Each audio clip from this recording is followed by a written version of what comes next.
Joe McCann finally cuffed after a desperate attempt to ghost the country. Ashley, Jeane's fiancé, is officially in custody, and you need to lock in because this story is rotting from the inside out.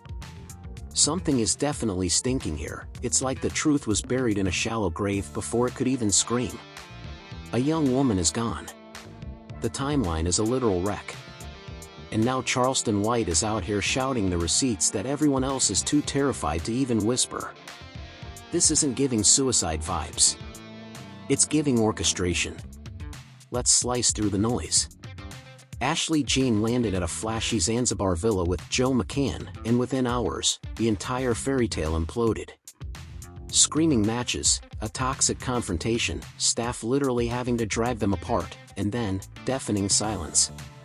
But here is where the plot turns disgusting.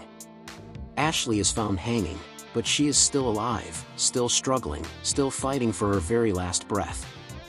And yet, almost instantly, the narrative is padlocked. Suicide. Charleston White is calling major cap on that. How does a case get rubber stamped that fast? That's when the drama goes nuclear. Rumors are swirling that Joe was out here living a double life, sneaking into the night, chasing side pieces, and keeping filthy secrets Ashley was never supposed to touch. The second she clocked his game, everything hit the fan. Then comes the chilling leak. A staffer swears Ashley was still conscious and resisting when they found her. That isn't a finished story, that's a life that was forcefully deleted. But then, the ultimate plot twist, Joe isn't even looked at as a suspect. They label him a witness. Before the world can even process that mess, he evaporates. No passport clearance, no paper trail, zero resistance. Charleston White clocked it immediately. If he managed to dip, someone high up opened the gate. Now the whispers are turning into roars. Power, influence, and shady interests, a whole system protecting something way bigger than one girl's life. The deeper you dig, the less this looks like a tragedy and the more it looks like a cold-blooded cover-up. This was never supposed to end in a body bag. A young woman checks into paradise and within hours she's fighting to survive? The PR version they fed us is way too polished and way too convenient. Now Charleston White is shredding that script limb from limb. Let's rewind for the real. Ashley Jeane and Joe McCann pulled up to a private Zanzibar villa, exclusive, isolated, just the two of them and whatever venom was already brewing under the surface. Suddenly, the vibe shifts. Within hours, hotel security has to storm in. Voices are peaking, emotions are exploding, and the fight gets so lethal that Joe is physically booted from the room. That is exactly where the timeline shatters. Behind those closed doors, it wasn't just a spat, it was a total betrayal detonation. Snitches claim Joe McCann was out here living a double life, late-night ghosting, secret link-ups, cash moving, and lie after lie. The second Ashley Jeane clocked the T, the whole situation went nuclear. Charleston White is preaching that when filth like that gets exposed, emotions don't just simmer, they explode into something lethal. Now, lock in, because this next detail is absolutely nauseating. Earlier that evening, a staffer enters Ashley's room. She's chill, borrows a charger, and casually tells him to swing back later. Totally normal vibes, but minutes later, the air goes cold. Silence. Zero response. Lights out. Door bolted. When they finally kick that door in, the scene is a total mismatch for the official report. Ashley is there, hanging, but she is still alive, still breathing, still scrapping for her life. That's not a finale, that's a woman trapped in the middle of a nightmare. And yet, before the dust even lands, before medics can even check her pulse, before a single real question is asked, the file is slammed shut. Suicide. Charleston White is calling cap, saying you don't bury a case that fast unless you're burying the truth along with it. That's when the second layer of this rot starts to show. First come the whispers, then the roar. Everyone is asking the one question the elites hate: who actually benefits from this lie? Because somehow, Joe McCann isn't being sweated as a suspect, he's labeled a witness. Let that sink in. The last person seen with her, the guy in the toxic fight, the one everyone is pointing at, and he's under zero pressure. That's when his past starts leaking. Locals reportedly recognized Joe, not as a tourist, but as a regular. Multiple trips, a pattern forming, late nights, different women, a reputation hidden from the cameras. When a lifestyle like that hits a wall, things get messy fast. Then the heartbreak hits Ashley's side. Her family is absolutely shattered. A mother isn't hunting for press releases, she's hunting for the truth, staring at a timeline full of holes where the facts should be. And then it gets even more suspicious. Just as the heat starts rising, Joe McCann evaporates. Gone. No exit record, no explanation, just air. And here's the kicker that changes the whole game. Reports say his passport was already in police custody. So now the real question isn't just what happened to Ashley, it's how did he fly without wings? Charleston White is spitting facts. If someone ghosts a country without a passport, they didn't do it solo, they had a chaperone. This stops feeling like a tragedy with loose ends and starts looking like a system custom built for silence. We're left with a haunting reality. A girl is gone, a key figure evaporates, and the official story was ready before the body was even cold. So, what really went down in that room? More importantly, who ensured the full truth would never leak? The deeper you swim, the darker the water gets. What looked like a closed case is starting to look like a locked one. According to Charleston White, that's exactly where the truth begins to bleed through. Go back to when the math stopped mattering. Ashley Jeane is gone. The ruling says suicide. Timeline was rushed. And the prime interest, Joe McCann, wasn't even treated like a suspect. But it intensifies. Even when the headlines fade, the dirt remains. It grows. At the center, this wasn't just one bad night, it was a lifestyle. Reports and local whispers suggest Joe wasn't just being unfaithful, he was running a pattern. Late nights, secret exits, repeated encounters, not a fluke, a routine. When Ashley finally checked him, that was the breaking point. Charleston White says it plain, patterns don't lie. People do. Now, look at the emotional damage. Claims say Ashley wasn't just mad, she was blindsided. Imagine believing you're in a committed relationship only to see a hidden world you were never invited to. That kind of shock doesn't stay quiet, and it doesn't stay safe.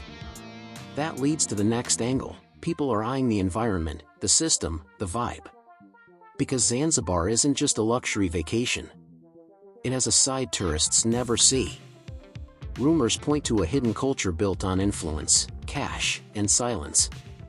Allegedly, with the right friends, you move differently, you access things quietly and disappear without a trace. If even a sliver of that is true, this is bigger than two people. It's a structure that protects what it profits from. Charleston White is leaning into that hard, saying, the moment money talks, the truth becomes negotiable. Step back, because patterns leave marks. Locals reportedly recognized Joe long before this, not as a stranger, but as a regular.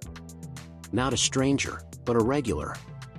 That matters because presence builds pull, and pull can either open doors or kill an investigation. Then the heartbreak hits. Ashley Jeane's family is still hunting, still begging, caught between the lies and the logic. A mother who didn't just lose her daughter, but lost her peace. When the truth is hidden, suspicion grows. Then the heat spikes again. Just as it gets real, Joe McCann is gone. No statement, no reason, no timeline, just air. Again, it hits the same wall. His passport was reportedly seized, locked, held. So now it's not just fishy, it's impossible. Charleston White has the line that haunts the whole case: no one escapes without access, and access always has an owner. That's the shift. This isn't a tragic accident, it's a terrifying reality. Now the questions aren't just about the room, they are about the cover. Was it money, pressure, or something more calculated? Every piece of this mess points the same way: a fast ending, a ghosting lead, a broken timeline, and a script that feels edited. The more you look, the less it looks like closure and the more it looks like a fix. Charleston White's final take is the blade: if it was simple, they wouldn't rush it. So here we are. A woman who never left, a guy who vanished, and a system that outran the facts, leaving one question: Was this a tragedy or a truth they couldn't afford to let surface? It's not even a case anymore, it's a managed story. Every answer is a new lie, and every question hits an invisible wall. Charleston White is preaching what the mainstream won't. When a story is too clean, it's been scrubbed. Lock in. Ashley Jeane is gone. The state calls it suicide. The case was buried fast and Joe McCann was never squeezed. But the issue is the details. The more we know, the faker it looks because people are questioning the scene, the room, the clock, the state of her body. Reports say she was still alive, still breathing, still scrapping for her life. That one fact flips the script because if she was fighting, what happened in those blank minutes? Charleston White is all over that gap. He says the truth hides in the time nobody mentions. Right now, there is way too much missing time. He says the truth hides in the time nobody mentions, and right now, there is way too much missing time. Let's get into the guts of it. This wasn't a fluke, it was a slow burn. The cheating rumors, the late-night ghosts, a partner allegedly leading two lives, one for the cameras and one for the shadows. When a double life like that gets leaked, the explosion is coming. Some say Ashley Jeane confronted him directly, others think the venom had been brewing for days. Either way, that night was war.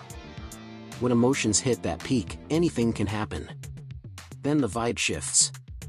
Claims say Ashley was questioning everything, not just the man, but the whole setup. A foreign spot, zero control, and a partner she couldn't trust. That isolation makes every fear louder. Charleston White is blunt: when you're alone in the wrong place, every move is life or death. But the story grows. Now it's not just them, it's the network. Rumors fly about the underground in Zanzibar where cash and silence meet. Nothing's official, but there are enough whispers to wonder if this hit something way bigger. If it did, the rush to bury the case makes total sense. Step back and look at the play: a fight, a body, a fast ruling, a suspect who's a witness, and then a vanishing act. The second Joe McCann drops off the map, the weight shifts because the one man with the keys is gone. In his place, there's just a void. Another wave of grief hits as Ashley's circle replays every second, every gap, trying to figure out how it got this dark, this fast, and why the truth keeps moving further away. Then it peaks, because now it's about the silence. No transparency, no report, no justice, just a wall. Charleston White says it best: when the system goes quiet, it's because there is something to hear. At that point, it's not just suspicious, it's haunting. Every version feels fake. Every official line feels like it's missing the punchline. So what's left? Fragments. A fight that escalated. A discovery that broke the story. A ruling that was too fast. And a disappearance that shouldn't happen. Link it all and it's not a mistake, it's a plan. It feels structured, which leads to the final theory people are quietly circling. It's not proven, but it's impossible to ignore. What if this wasn't just about a room, but about what that moment could have exposed? If something bigger was at stake, controlling the narrative becomes the mission, and once that's locked, the truth becomes optional. Charleston White leaves us with this: you don't bury a simple story, you bury a dangerous one. So here we are, a woman whose final moments are a blur, a man who has evaporated, and a system that outran the facts. Are we looking at a tragedy we don't understand, or a truth we were never meant to see? After everything you've heard, one thing is a fact: this isn't the end, it's the start. Ashley Jeane lost her life under circumstances that still don't sit right. A key figure walked without a scratch. Somehow, the official version was ready before the questions even arrived. Now, with Joe McCann gone and a timeline full of holes, the silence is deafening. Let's be real, cases like this don't just disappear, they get handled. That's exactly what Charleston White is screaming about. He's not just talking gaps, he's questioning the entire machine. Ask yourself, who wins when the truth dies? A life gone, a suspect freed, and an exit that should have been impossible. That's not closure, that's a fix. If you're watching this feeling like the math isn't mattering, you're not alone. The deeper you go, the more it feels like pieces were pulled on purpose, like the story was finished before it could unravel. Like someone ensured we'd never see the light. Now it's on you. Don't just watch, shred it. Don't just listen, break it down. Secrets only live if we stay quiet.